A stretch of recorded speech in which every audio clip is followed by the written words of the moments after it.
नमस्कार, हलचल UP news में आपका स्वागत है। मैं लवकुश शर्मा। आइए देखते हैं इस वक्त की खास खबर। जाति जनगणना की मांग को लेकर हंडिया में संगोष्ठी का हुआ आयोजन।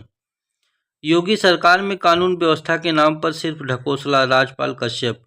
उत्तर प्रदेश में जाति जनगणना कराने की मांग को लेकर शनिवार को वाराणसी से चलकर प्रयागराज के लिए संगोष्ठी करने निकले सदस्य विधान परिषद डॉक्टर राजपाल कश्यप उत्तर प्रदेश समाजवादी पार्टी पिछड़ा वर्ग हंडिया तहसील स्थित किफ्जा होटल पहुंचे, जहां समाजवादी पार्टी के कार्यकर्ताओं द्वारा उनका माल्यार्पण कर जोरदार स्वागत किया गया।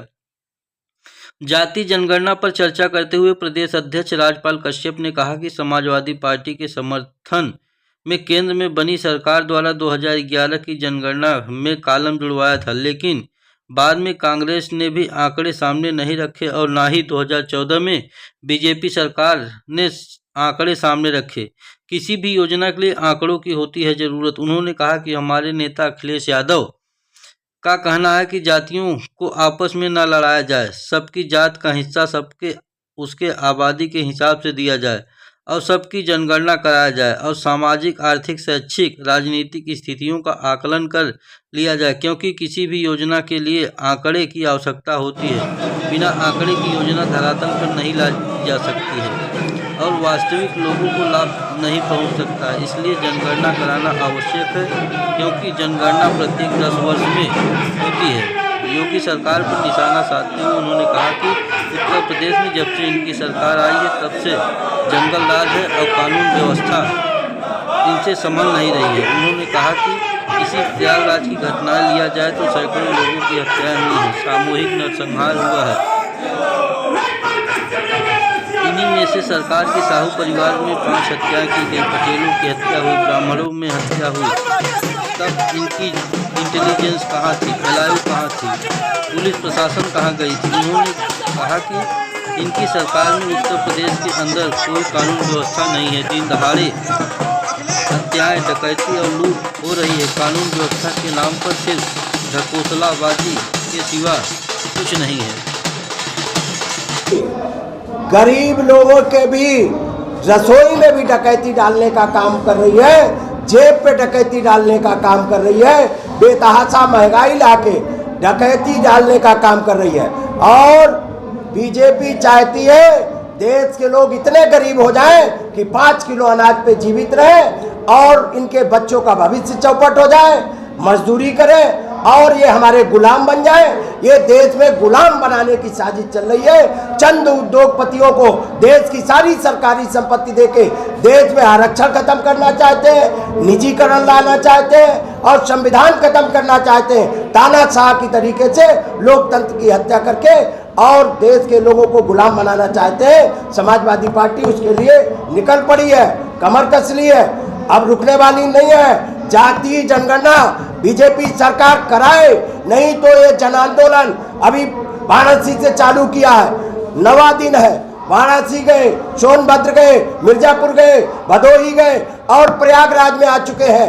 एक जन आंदोलन खड़ा करके बीजेपी सरकार को मजबूर करेंगे जातीय जनगणना कराने के लिए। सर, मेरा लास्ट क्वेश्चन है। उमेश पाल हत्याकांड में भाजपा बार बार ये कह रही है कि माफिया और गुंडों का में माननीय हमारी समाजवादी पार्टी की समर्थन से कांग्रेस की सरकार चल रही और कांग्रेस की सरकार चल रही थी तब माननीय नेताजी ने जातीय जनगणना का और माननीय शरद जी ने, माननीय लालू प्रसाद जी ने दबाव डाल के और कहा था कि जातीय जनगणना लागू करो, तो एक कॉलम जुड़वाने का काम जनगणना में किया था। ये बात जनगणना चालू हो गई, उसके लिए बजट अलॉट हो गया। 12 में मेरी सरकार बनी और बजट अलॉट होके काम चालू हो गया, आंकड़े बन गए और 14 में सरकार चली गई। और 14 में सरकार चली गई तो ना कांग्रेस ने जातीय जनगणना के आंकड़े ओपन किए, ना बीजेपी ने, और तभी से समाजवादी पार्टी की मांग थी और तब ऐसी व्यवस्था नहीं थी कि राज्य सरकार अपने उससे जातीय जनगणना करा सकती है। जब सुप्रीम कोर्ट में मामला गया जातीय जनगणना का और बीजेपी ने हाथ खड़े कर दिए कि हम जातीय जनगणना नहीं करा पाए, तब भी सुप्रीम कोर्ट ने निर्देश दिया कि जो राज्य चाहे वो जाति जनगणना करा सकते हैं। उसी के तहत बिहार में जाति जनगणना हो रही है और माननीय अखिलेश यादव जी ने भी कहा था अगर हमारी सरकार बनेगी तो 3 महीने के अंदर जाति जनगणना करा देंगे। सर दूसरा सवाल मेरा कि अभी से 7 रुपए और कमर्शियल पे 350 रुपए अपनी सरकार अपनी नाकामी छुपाने के लिए मन गढ़ंत बयान ना दे। वो तो ये भी कह रहे हैं 46 में 56 एसडीएम यादव हो गए। लाइना सूची झूठ बोलने वालों का गैंग है।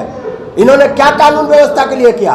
कानून व्यवस्था के लिए तो माननीय अखिलेश यादव जी ने 100 नंबर चलाई, पुलिस हेडक्वार्टर बनाया, सारी पुलिसिंग अच्छी की। इन्होंने क्या किया? ये तो डीजल नहीं भरा पा रहे गाड़ियों में और इनके कलेक्टर कप्तान दिन दहाड़े कप्तान फरार है, उसको नहीं, उसके घर बुलडोजर नहीं चलेगा। एक डीएम ने घर गिरवा, एक माँ बेटी को जिंदा जलवा दिया, उसके घर बुलडोजर नहीं चलेगा।